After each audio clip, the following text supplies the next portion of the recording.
So, hello everyone. You are watching Erodo's Finest Solution by Vishal Zindal at my channel ससुरा physics. चलो बाबू एक बार इस सवाल को अच्छे से देख लो। तो बाबू आई होप एक बार तुम लोग इस सवाल को पढ़ चुका होगा।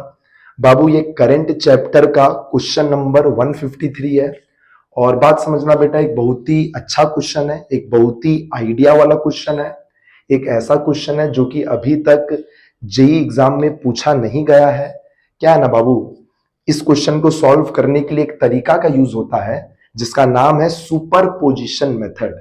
वैसे तो बाबू सुपरपोजिशन मेथड हम लोग के जेई के सिलेबस में नहीं है। आज तक सुपरपोजिशन मेथड का जेई में केवल एक बार सवाल पूछा है, वो भी आज से 10-15 साल पहले एआई ट्रिपल ई में। और वो भी सवाल मतलब डायरेक्टली नहीं पूछा था, पैराग्राफ के थ्रू पूछा था। सबसे पहले पैराग्राफ में बताया था कि सुपरपोजिशन मेथड क्या होता है और उसके बाद सवाल पूछा था। ठीक है ना। तो ये सुपरपोजिशन मेथड डायरेक्टली हम लोग के सिलेबस में नहीं है बाबू, पर एक बहुत सिंपल चीज है। जो भी बच्चा करंट इलेक्ट्रिसिटी पढ़ा है उसके लिए एक नॉर्मल सा क्वेश्चन की तरह ही होगा, बस एक छोटा सा बात को समझना पड़ेगा। चलो बाबू ध्यान से समझते हैं, ठीक है ना। क्या बोला है बेटा, सर्किट में एक इनफाइनाइट मैश है। बोले तो एक इनफाइनाइट सर्किट है, और इस सर्किट में आपको जितना भी लाइंस दिख रहा है बाबू, हर लाइन का रेजिस्टेंस आर है। हर वायर का, जो भी दो पॉइंट के बीच में वायर लगा हुआ है, हर वायर का रेजिस्टेंस आर है। इस बात को समझना। और अब सवाल पूछा है बाबू, ये एकदम इनफाइनाइट सर्किट है, ठीक है ना। और अब सवाल पूछा है कि बताइए ए और बी के बीच में इक्विवेलेंट रेजिस्टेंस क्या होगा। तो देखो बाबू, अब इस सवाल को सॉल्व करने के लिए क्या करना पड़ेगा। देखो क्या हो रहा होगा, अगर ए और बी के बीच का आर इक्विवेलेंट निकालना है, इसका मतलब बैटरी कहां लगा हुआ है, बैटरी ए और बी के बीच में लगा हुआ है। मतलब ऐसा मानो कि ए से करंट घुसेगा, पूरा सर्किट में बटेगा, और फाइनली वो सारा करंट बी से निकलेगा। ठीक है ना।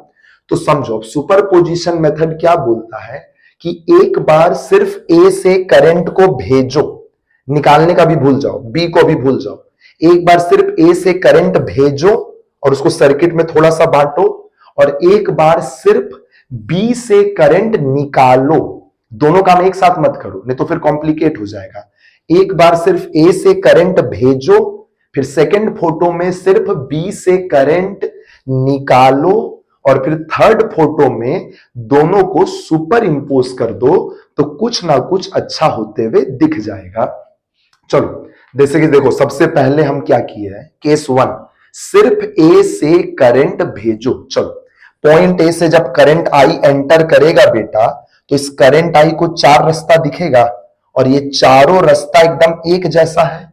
तो बताओ किस रास्ता में कितना करंट बटेगा।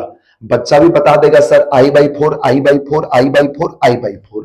बस इतना कर लिया, उसके आगे भी करंट बढ़ते जाएगा, उतना हम लोग को नहीं करना है। और अब देखो सेकंड केस, सिर्फ एक बार बी से करंट निकालो। ये सारा करंट जो ए से घुसा था वो घूम फिर के वापस बी से निकलेगा। बताओ तो जब फाइनली बी से आई करंट निकल रहा होगा, बी से ये 4 रास्ता कनेक्टेड है ना, बताओ चारों रास्ता से कितना कितना करंट आ रहा होगा।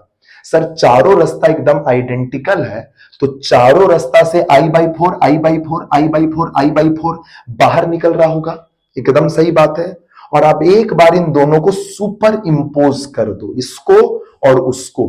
और जरा गौर करो बेटा, ये जो ए और बी के बीच वाला रजिस्टर है ना, उसका टोटल करंट कितना होगा। ध्यान से देखो, इस वाले फोटो में भी इस रजिस्टर का करंट I/4 आगे की तरफ था, और इस वाले फोटो में भी इसका करंट I/4 आगे की तरफ है। I/4 प्लस I/4, इसका कितना करंट हो गया, I/2। अब एक बात समझो, ए और बी के बीच में जो एक रजिस्टर ये वाला लगा हुआ है ना, इस अकेले रजिस्टर से करंट पार हो रहा है I/2। मतलब बाकी का बचा हुआ I/2 करंट बाकी के सारे रजिस्टर से मिलाकर पार हो रहा है। एक रजिस्टर से अकेले पार हो रहा है I/2, और बाकी जो इन्फिनाइट नंबर ऑफ रजिस्टर्स है ना, उनसे भी मिला करके पार हो रहा होगा I/2। क्योंकि टोटल करंट तो आई है। तो अब बात समझो बेटा, ये ए और बी के बीच में जो एक रजिस्टर है, बाकी सारा रजिस्टर इस ए बी वाले रजिस्टर के साथ पैरेलल में है। अगर उन सारे रजिस्टर को हटा के एक सिंगल रजिस्टर से रिप्लेस करना चाहे तो उसका वैल्यू भी कितना होगा? उसका वैल्यू भी ए और बी के बीच में जो रजिस्टर है आर, उसी के बराबर होगा। सर ऐसा कैसे कह सकते हैं? क्योंकि बात समझो, ए और बी के बीच में जो एक लौता रजिस्टर है उससे करंट पार हो रहा I/2, और बाकी सब इनफाइनाइट रजिस्टर्स जो है उससे मिलाकर भी करंट पार हो रहा है I/2, और ये दोनों तो पैरेलल में है। ए बी के बीच वाला रजिस्टर बाकी सब के साथ तो मिला करके पैरेलल में है। तो अगर इससे भी I/2 पार हो रहा है, बाकी सबसे भी मिला के I/2 पार हो रहा है, तो इसका और इसका रेजिस्टेंस R और R बराबर ना होना चाहिए, तभी ना आधा आधा करंट एकदम ठीक पार हो रहा होगा। समझना हो, बहुत दिमाग वाला क्वेश्चन है, बस यही पार्ट को समझना दिमाग वाला बात है। तो अब बताओ बेटा, अब तो क्वेश्चन खत्म हो चुका है। अब तो ए और बी के बीच में दो रजिस्टर है, दोनों का रेजिस्टेंस R और R है, तो बताइए R इक्विवेलेंट क्या होगा? R/2 होगा। यही इस क्वेश्चन का आंसर है बाबू। एकदम एक आइडिया वाला क्वेश्चन है, कभी बाई चांस किसी भी एग्जाम में पूछ सकता है। इरोडो का एक फेमस क्वेश्चन है बाबू, कोशिश करना कि इसको सीख ले, ठीक है ना। चलो tata bye bye, best of luck.